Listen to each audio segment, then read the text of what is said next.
ፋኖ እኮ ከዶክተር አብይ ጎን ቆሞ የትግራይ ኃይሎችን እኮ ተዋግቷል።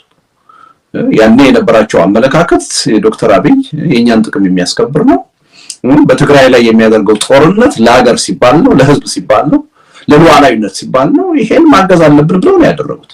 ስህተት ነው የነበረው። የአማራ ብሔርተኞች የተሳሳተ ስሌት ውስጥ ገብተው ከዶክተር አብይ ጎን ባይቆሙ ኖሮ በትግራይ ህዝብ ላይ የተጀመረውን ጦርነት ቢቃወሙ ኖሮ ይሄ ሁሉ ጣጣ በእነሱ ላይ አይመጣም ነበር። በተለይ ሻዕቢያ ትግራይ ውስጥ ገብቶ ከፈጸመው አሰቃቂ ወንጀል አንፃር ከፈጸመው ጭፍጨፋ አንፃር ትግራይ ውስጥ ያሉ ኃይሎች እንዲህ ብለው ይሄን እድል መጠቀም አለብን ብለው አያስቡም ማለት አይቻልም። ምክንያቱም በውስጣቸው ብዙ ቁስል እንዳለ ይሰማኛል። እና ውሳኔው ቀላል ውሳኔ አይሆንም። ያለ ምክንያት አይደለም የገለጽኩት። እዛም ላይ ገልጬዋለሁ። ሻዕቢያን ለመበቀል ሊነሳሱ ይችላሉ። ለምን? የደረሰባቸው ግፍ በደል ቀላል አይደለም። ወደፊትም ደግሞ ሻዕቢያ እስካለ ድረስ ዘላቂ ሰላም፣ መረጋጋት፣ አካባቢ ዘላቂ ደህንነት እንደማይኖር ይገነዘባሉ። ስለዚህ ይሄን ምክንያት በማድረግ የዚህ ጦርነት ተጋሪ መሆን ሊያጓጓቸው ይችላል፣ ሊገፋፉ ይችላሉ የሚል ስጋትም ስላለኝ ነው ጥያቄውን ያነሳው። ይሄ እንደተጠበቀ ሆኖ እኔ ለየትኛውም ዓላማ ከዶክተር አብይ ጋር መተባበር ያዋጣል የሚል እምነት የለኝም።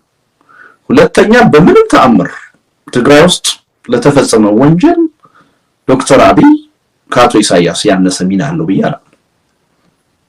አላምንም። አንዱ ይሄ ነው።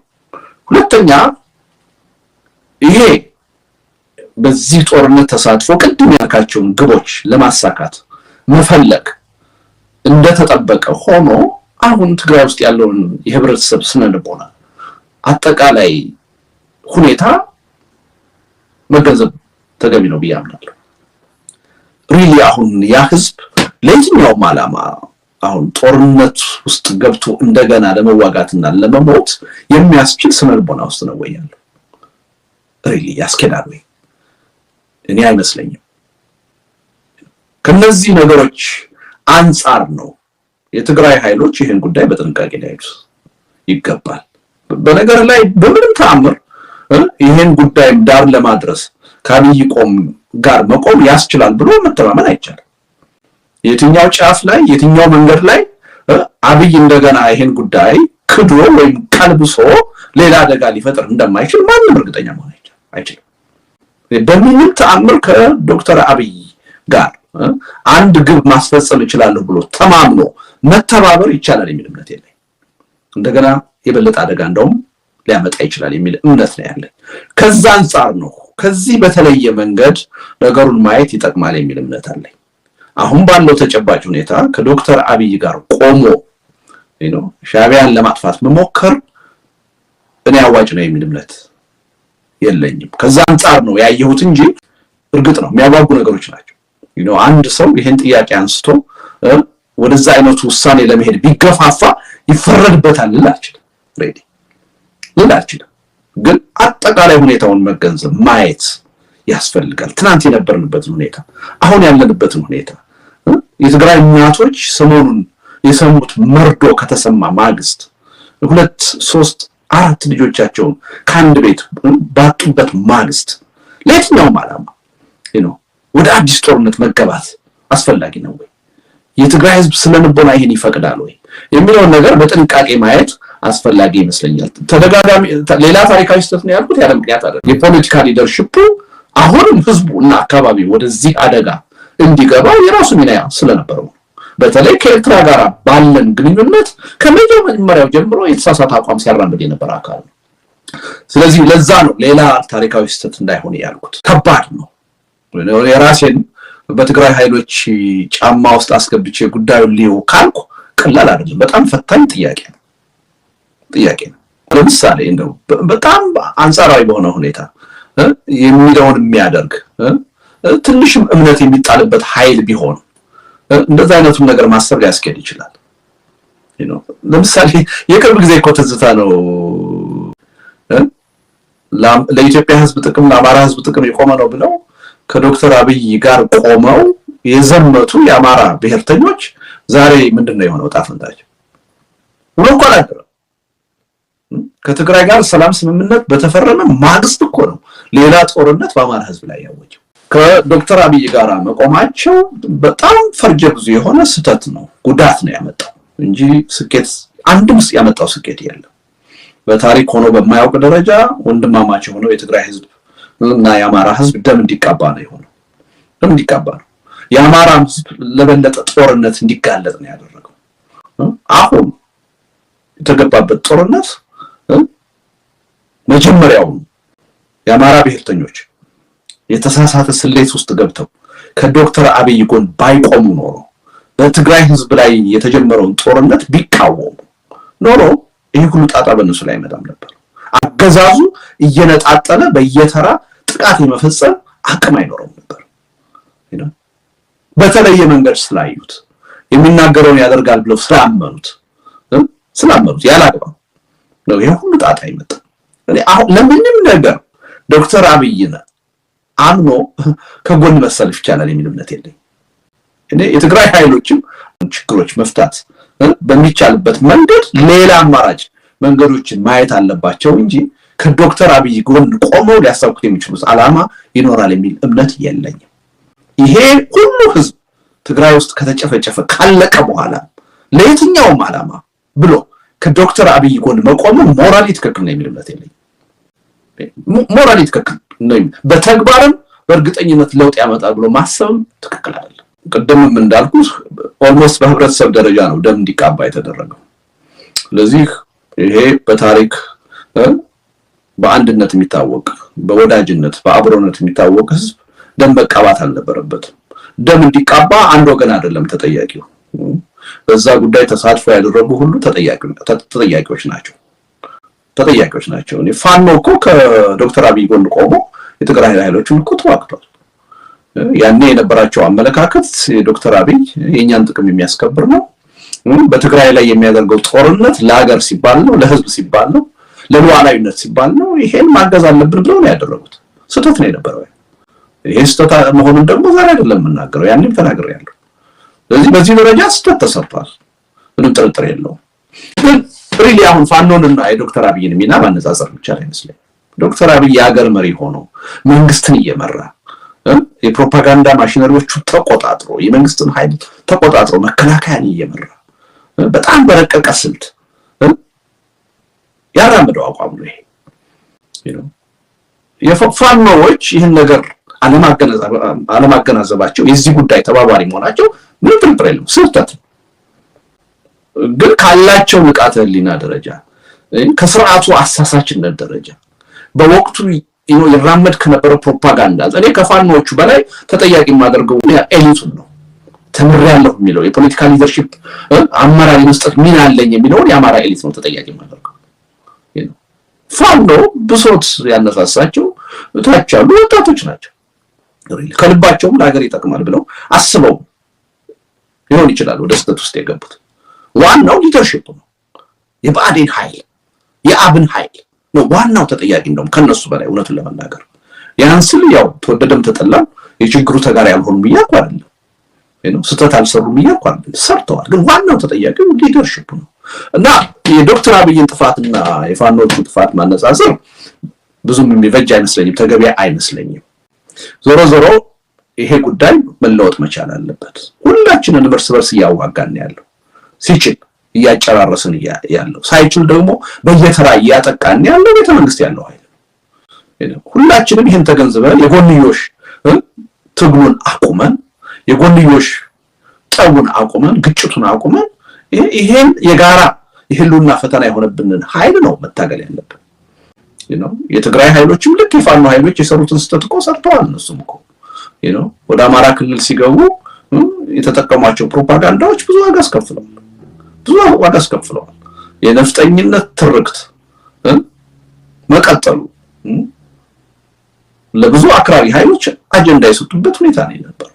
ለኢትዮጵያኒስቱም ኃይል ለአማራውም ኃይል በተሳሳተ መንገድ በቂ የሆነ የፖለቲካ ስራ ባለመስራታቸው ጥንቃቄ የጎደለው ስራ በመስራታቸው ጭምር ነው አማራ ክልል ውስጥ ከገቡ በኋላ ህብረተሰቡ በአግባቡ በጸጋ እንዳይቀበላቸው ያደረጋቸው የ17 ዓመቱን የትግል ሂደት የረሳ አካሄድ ነበር የቲፒኤልኤፍ ኃይሎችም ወይም ደግሞ የትግራይ ኃይሎችም ሲያራምዱ የነበረው እና ግን በዚህ ደረጃ ያሉ ኃይሎች የሚያራምዱትን አቋም የሀገሪቱን አጠቃላይ ስልጣን በእጁ ጨምድዶ ከያዘው ከዶክተር አብይ ጋራ ማነጻጸር የምንችል አይመስለኝም። እኔ በቁጥር አንድ ኢትዮጵያ ውስጥ ለተፈጠረው ችግር በቁጥር አንድ ዋናውና የመጀመሪያው ተጠያቂ መሆን ያለበት የሀገሪቱ ጠቅላይ ሚኒስትር ነው።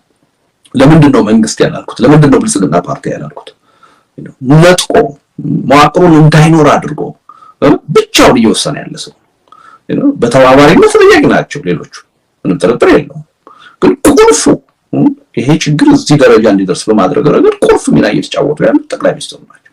ለዚህም ነው ደግሜ ደጋግሜ እሳቸው በስልጣን ላይ እስካሉ ድረስ በምንም ተአምር ችግራችን አይፈታም፣ ከግጭት አዙሪት ልንወጣ አንችልም።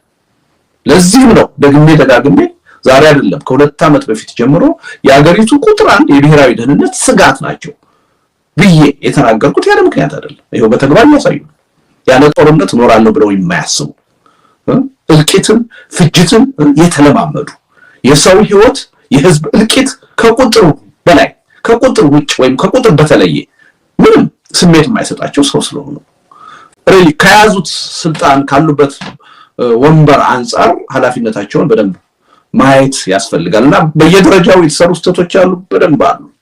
ግን እኔ በቁጥር አንድ ዋናው ተጠያቂ ሾፌሩ ነው፣ መሪውን የያዘው ሰው ነው። በምልክት ደረጃ ግን ለምሳሌ ከትግራይ ኃይሎች አንፃር ካየን ቀደም ካሉ ጊዜያትም አንፃር ጀምሮ ስህተትን የመረዳትና ይሄን ነገር በተለየ ሁኔታ ማየት አለብን ብሎ የማመን ሁኔታ ይታያል። የሁለተኛው ዙር ሶስተኛው የመጨረሻው ዙር ጦርነት ከመጠናቀቁ በፊት ከአማራም ከአፋርም ህዝቦች ጋር የመዋጋት ፍላጎት የለም ይሄን ታውቁ ብሎ ኦፊሻል የሆነ መግለጫ ይመስጠት በትግራይ በኩል ኢቭን የተማረኩ ምርኮኞቹን በስህተት እንደተማረኩ በመቁጠር የመልቀቅ እና በፍጹም እርስ በርሳችን መዋጋት የለብንም የሚል አቋም ማራመድ ተጀምሮ ነበር። አሁንም ጊዜያዊ መንግስቱ ራሱ ከተቋቋመ በኋላ ቅርብ ጊዜ በምንም ተአምር ከአማራ ክልል እንጠብቀዋለን የምንለውን ጥቅማችን በኃይል ለማስፈጸም ፍላጎት የለንም። ከአማራ ኃይሎች ጋር ካሁን በኋላ የመዋጋት ፍላጎት የለንም በጭራሽ የሚል አቋም ነው ሲራመድ ያየ ነው። ይሄን አሁን ስርዓቱ በአማራ ህዝብ ላይ ባወጀው ጦርነት የመሳተፍ ፍላጎት የለንም አንሳተፍ የሚል ግልጽ የሆነ መግለጫ ሲሰጥ አይቻልም። ይሄ በጣም ጥሩ ምልክት ነው የሚመስለኝ። ያው አማራ ኃይሎች ላይ አንዱ ችግር ምንድነው? ወጥ በሆነ ሁኔታ የተደራጀ ኃይል ገና የለም። ትግሉ እየተካሄደም ያለው በጣም በተበታተነ ሁኔታ ነው። ያው አዲስ ስለሆነ የማይጠበቅ አይደለም። ስለዚህ ወጥ የሆነ አሁን ትግራዮች ላይ በሚታየው አይነት አቋም ለማራመድ የሚያስችል የፖለቲካ አደረጃጀት ሁኔታ አማራ ክልል ላይ አታይም። ነገር ግን እዚህም እዛም አንዳንድ ፖዚቲቭ የሆኑ ነገሮች ታያለህ። የፋኖ ቃል አቀባይ ነን የሚሉ ሰዎች ሳይቀሩ የፋኖ ተዋጊዎች ሳይቀሩ በተለያየ መገናኛ ብዙሃን በጣም ፖዚቲቭ የሆነ መግለጫ ሲሰጡ አይተናል። የትግራይ ኃይሎች እዚህ ተሳትፎ የላቸውም፣ የመሳተፍ ፍላጎትም የላቸውም፣ ከዚህ በኋላ ከነሱ ጋር መዋጋት የለብንም፣ የጋራ ጠላታችን በስልጣን ላይ ያለው ስርዓት ነው የሚል አቋም የሚያራምዱ አሉ። በሌላ በኩልም ያው አፍራሽ የሆነውን ነገር አጠናክረው ለመቀጠል የሚፈልጉ እንደዚህ አይነት ኃይሎች ተሰሚነት እንዳይኖራቸው የሚጥሩ ኃይሎች ደግሞ አሉ። ጎትተው የትግራይን ኃይል እዚህ አማራ ጦርነት ውስጥ ለማስገባት የሚሞክሩ ኃይሎች አሉ።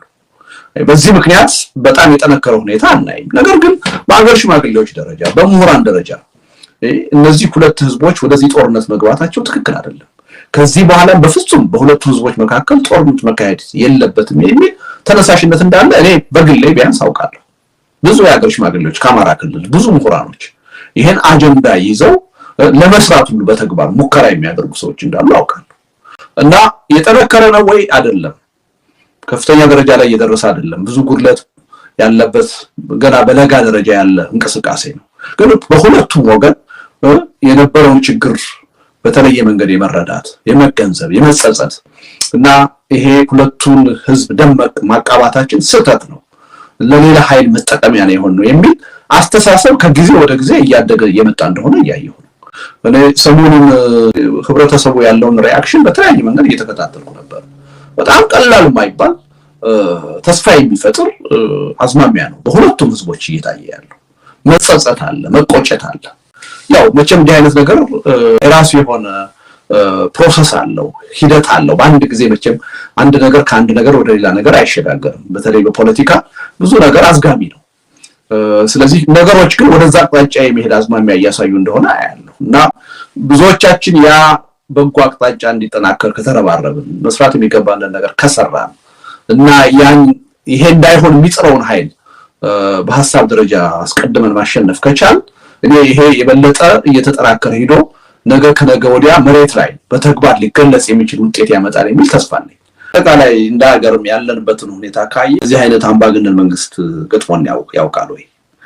በዚህ ደረጃ ህዝብን ከህዝብ የሚያገዳድል፣ በዚህ ደረጃ የሰብአዊ መብት ጥሰት የሚፈጽም፣ በዚህ ደረጃ የሀገርን ጥቅም እያሳጣ ያለ፣ ኢኮኖሚውን ከመኖር ወደ አለመኖር እየቀየረ ያለ፣ የሀገሪቱን ሉዓላዊነት እያስደፈረ ያለ፣ በአጠቃላይ የሀገሪቱን ህልውና በመኖር ባለመኖር ጥያቄ ላይ የጣለ መንግስት ይህን ያህል እድሜ አግኝቶ መኖር ነበረበት አልነበረበትም እኮ። ይሄ ለምንድን ነው የሆነው? መሰራት የሚገባውን ስራ እንደ አገር እንደ ህዝብ እየሰራን አይደለም። እኔ እውነቱን ለመናገር እንደው አንዳንድ ሰዎች በጣም ተስፋ አድርገው በቃ የዶክተር አብይ አገዛዝ ምናምን አልቆለታል የወራት እድሜ የለውም ብለው የሚያስቡ ሰዎች ያለው እንደነሱ ማሰብ ብቻ በጣም ደስ ባለኝ ነበር።